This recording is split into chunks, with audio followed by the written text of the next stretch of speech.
It's going to be critical for any deal to be successful.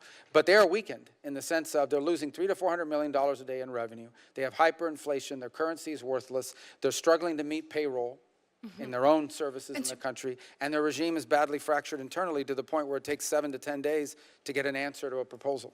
And I think that is excellent. When we're talking about an interim agreement, though, if we look at relieving any kind of financial pressure that they're under, how are we, number one, are we looking at that, or we're going to keep it the way it is? And if so, can we ensure that it's not going to go to missiles or capability or terrorism? What's been offered to them, there's no down payment or bonus for entering into negotiations. What's been offered to them is everything that they ask for will be commensurate to what they're willing to give as part of the broader negotiation for a deal. It is not part, the only thing they get for opening the Straits is the lifting of our blockade. And then when you talked about uranium and enriched uranium, are we talking about removal of all forms of uranium or just enrichment? What we're focused on, I think most people are focused on, is the highly enriched uranium, which is, anything that is, like the 60%, for example, that we know they still possess, that can quickly be turned into 90%. That's what the term highly enriched uranium. There's some 20% enriched as well, but the bulk of what the world is concerned about is the 60%. It's the 60. Speaking of the maximum pressure strategy, you recently announced new sanctions, as you discussed earlier, on Cuba's military-industrial enterprise and its leaders and its state-owned natural resource companies. Cuba's communist regime has been a longtime threat to our entire hemisphere, a destabilizing force, as you put it earlier in your remarks. Public reporting states that Cuba has purchased attack drones from Russia and from China, and also host intelligence officers from Iran, China, and Russia. I appreciate President Trump's decisive actions with regards to protecting U.S. national security and these sanctions, and your continued efforts to address the threats that are posed by China. Can you speak briefly as to why this maximum pressure campaign is so important and how it can ultimately provide for a new Cuba, one that provides freedom and prosperity both to the people of Cuba and a safer hemisphere? Well, what's unique about these sanctions is that they're against a conglomerate that generates revenue in Cuba, and none of it, not a single penny of it, goes to benefit the Cuban people. None of it, because it's not part of the treasury. For example, the government of Cuba cannot go and audit where Gaesa is spending its money or how much money they've made. It is almost a government within a government, a state within a state. And that's what we are targeting.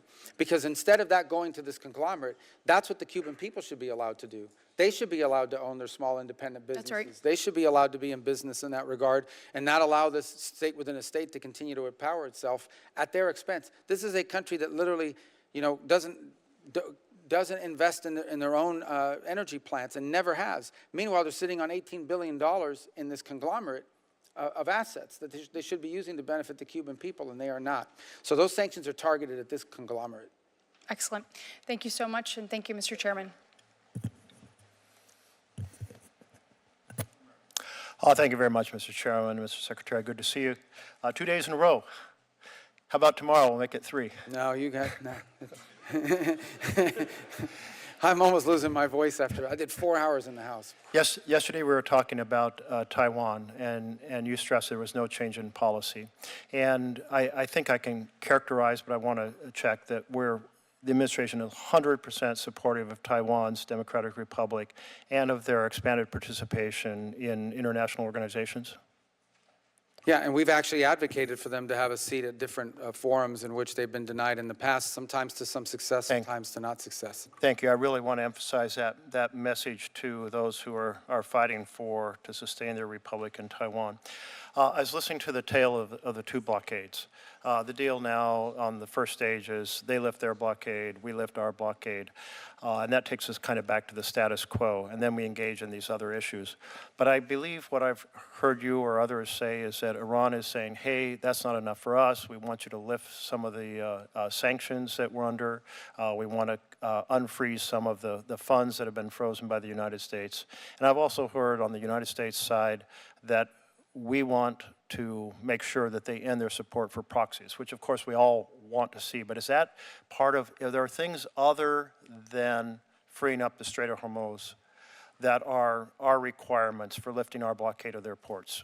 No, so the only reason there is a blockade is because of what they've done in the Straits, right? The fact that they are telling the whole world, we will not let your ships through unless you pay us a toll, and we can never accept that. We can never accept a tolling system in the Straits. If we accept that in the Straits, it will be replicated in multiple places around the world. It'll become a new status quo. Everyone will want to do one. So, but the only reason there's a blockade is because they've mined the Straits and are shooting drones at ships. So they need to stop doing that. They need to cooperate with the removal of the mines. And if Point they do taken. that, then the blockade comes off. Going on to the second part about the nuclear materials. In the end, I picture that they're going to agree not to enrich for a period of time. They're going to agree to enrich to very low levels after that, sufficient for medical research or so forth. They're going to put their more highly enriched uranium in some custody that we can verify. And that starts to look a whole lot like the JCPOA. What's different about what you're trying to achieve or the U.S. is trying to achieve in terms of the nuclear materials? Well, two things. First of all, that is not our position, that they get to enrich for some period of time or get to enrich, at a certain level. That certainly may be what their position they'll argue for, but that's not our position. Our position is if what they want is a civil nuclear program, they can have it without enrichment. And they can certainly have it without enrichment buried deep in a mountain somewhere. I mean, if this is civil nuclear, why do you need to bury it in a mountain? So that's our position. That's the position we stated at the outset. And I think one of the main differences is JCPOA, and actually the limitations on the enrichment to 3.67 would have been expiring this year. JCPOA would have been expiring right now. We're not interested in something that expires in 5 or 6 years. We want it to be a long-term and permanent prohibition because they don't need to enrich. And of course, the other big difference is the removal of the highly enriched uranium, which was a factor that we think is critical in all this. So I know you said permanent, but I've also heard the U.S. is looking for a couple decades. Yeah, look, again, that's going to be part of the negotiation, but let me just say, I'm just putting a number out there, okay? I'm not saying that this is where the deal's going to land or that they've agreed to this, but if we could get 20 years of zero enrichment, that's substantially better than JCPOA was. And the world will negotiate in the future, I take that. Okay, I want to switch to some concerns about the vision that Bibi Netanyahu has been expressing support for of a greater Israel. In an August 25 interview, he said he is on his, quote, historic and spiritual mission, unquote, and is, quote, very, unquote, attached to the vision of greater Israel. And when gifted an amulet described as a map of the promised land and asked if he connected to the vision of greater Israel, he replied, very much. Meanwhile, he has Finance Minister Smotrich, who says there will be expansion in Gaza that will extend our borders in Lebanon, to the Litani, in Syria, Mount Hermon, parts of the north, south, and east. This vision of Bibi Netanyahu driving a vision of greater Israel, is that a position that our State Department supports? Apart from just the State Department, I'll just say the administration. That, what you've just described, and again, I'm just going off your words, is not the policy of the United States. We have advocated repeatedly and made very clear that we want the status quo, meaning that there not be additional actions taken in the West Bank that can destabilize the broader situation. Israel's actually acknowledged that they have no territorial claims in Lebanon. They're prepared to do so, I hope, in writing as early as today, but they've repeatedly stated that. We've also been very involved with them in Syria and in southern Syria, where they argue that they need to establish a security corridor because they're afraid that that will be used by Iranian elements to target them. And that's why we've gotten involved with the Syrian authorities to find a solution there where the Israelis don't have to fear that from existing.